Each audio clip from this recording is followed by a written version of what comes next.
Here we are in Humboldt, Tennessee. It is May 1st. Down here to do a little profiling. And the weather kind of turned bad on us. Oh, there's the truck. Oh wait, it looks a little damp. Yeah. And look, let's hope it doesn't get windy. Good stuff.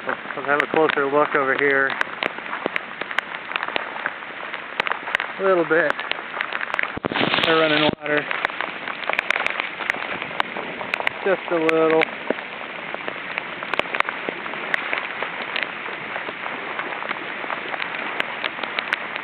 Gigantic geoprobe.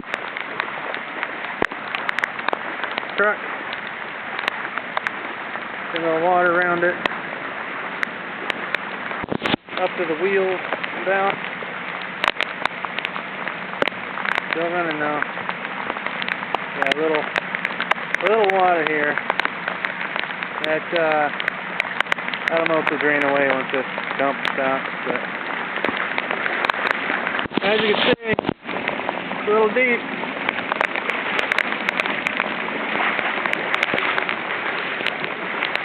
Drill rig stuff.